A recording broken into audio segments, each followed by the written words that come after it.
Kuzuzampula. I am Dechen and I am the elder sister of Bhutan's first clinically diagnosed SMA patient. My first memory of my sister showing any signs of SMA is my grandma used to carry her and she used to check her foot strength and she told me, Dechen, even you were a late walker, but by this time even you were adding pressure to my hand and she is not doing that. I didn't think much of it, and a few months later, I remember my parents were rushing to go to Kolkata saying that something might be wrong with her.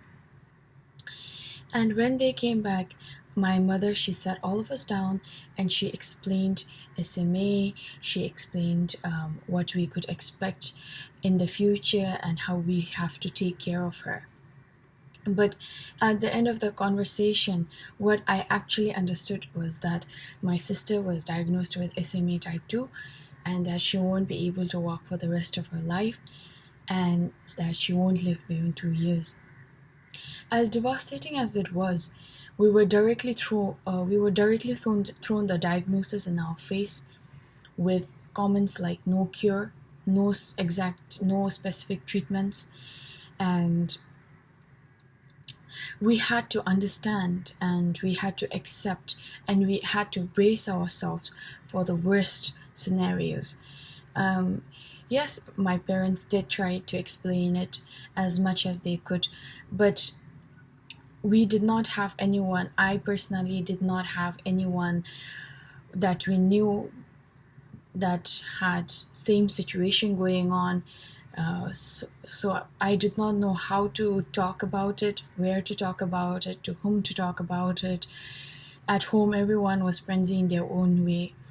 So we were all left to ourselves to cope up with it. And my first coping mechanism was ignorance. I did not want to accept it. I did not want to be in any conversations that included her life expectancies. Whereas my brother, his coping mechanism was praying and he would be in the shrine from morning till night. Eventually, as Palding came around the age of her second birthday, I became really, really paranoid. Even though she would have a normal nose bleeding, I would just fall to the ground and cry, thinking that, oh my God, now this is it. And after she surpassed her second birthday, I feel like that was one of the most difficult phases in her life. Already she was battling a lot of respiratory infections, and then when my parents decided that they had to search for a school for her, it was very difficult because there is currently, even now, there is no school which is wheelchair accessible. There is and even a lot of schools were not willing to take my sister in as their student. A lot of teachers were not willing to teach her. And then my parents could not afford to quit their jobs. So we decided to search for a homeschool teacher, and even teaching students were rejecting her. Finally, she got accepted to a school and she's still studying in that school. And during that time, the respiratory infections were quite severe. And my parents would take her to the big hospitals that are available in Bhutan, and they would all say like she was not going to live or all these things. And my parents would then go to Kolkata, and then they would leave saying that they would be there for like 2 weeks. I wouldn't see their faces for months. And when she came back, she had her hands badly desquamated because my mom said that the doctors could not find the veins in her, the nurses could not find the veins in her because her hands were so small. That was the stage where I hated everyone around me because even at school I was thrown a lot of questions that I even was not very sure about. Like, I was asked what was wrong with my sister, is she paralyzed? I really tried to explain it as much as I could, but at some point I felt it was difficult to explain because they wouldn't understand. They would just throw more vicious comments. And I became really, really protective and very, very negative about a lot of things during that age.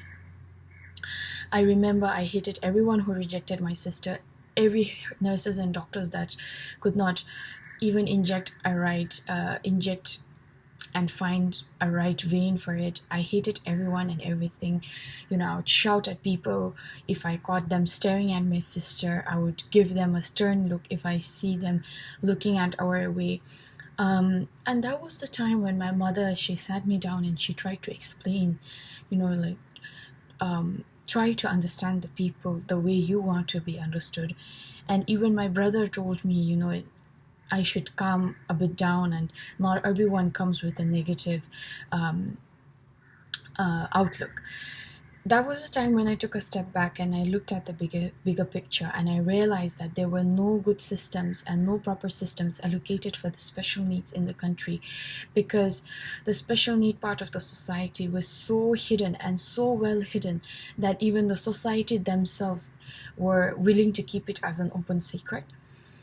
The society was keeping it as a secret because the families were not ready to accept or to bring their special needs children or family member into the light, because they took it as a shame, they took it as a weak point of their family.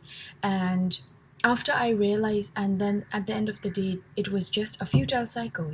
There was, because the family was not coming out, the society, when one or two of the special needs come out in the light, then it is taken as the taboo, and then again they are put back into the shadows.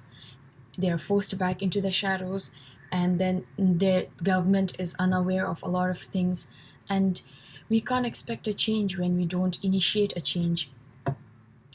After I understood all these things, my interest in medicine just grew, and I became very passionate about medicine, because obviously I was very much interested, and I was very much influenced by the doctors who saved my sister's life.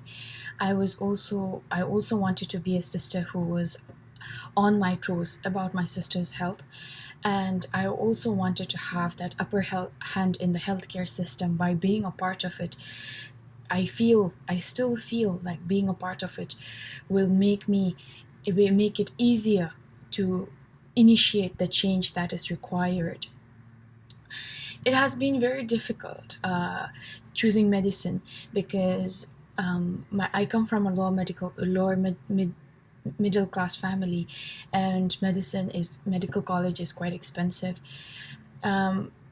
Based on the idea that based on the fact that my sister is a special need who requires a lot of expensive treatments and follow-ups, I applied for a student support fund, which was going to support me with a few thousands of dollars, but I was rejected right after. And that was the time when I realized that we live in a society where until and unless one of our parents are dead, we are not allowed to seek any kind of help. And currently the price my parents are paying for my education is they're taking on multiple loans, and the price I personally am paying is the guilt that I'm ripping off my family, and especially my sister. But hopefully one day, I hope that I can be a catalyst and be an amplifier of my sister's voice to share our stories, and not only share our stories but also listen to what the other families has to say, and bring a major change in the health and education system, primarily because they are the basic human rights. But first, I just want my sister to be able to avail the miraculous drug treatments that are available in the market right now. It's been such an unbearable pain to know that there are such drugs available, such treatments available, and that we are not being able to afford it. But it's Paladin's smile and determination that keeps us going, and hopefully one day we can be the catalyst of change in Bhutan. Thank you so much, Global Genes, for this opportunity and this encouragement. I am so grateful. Tashtile.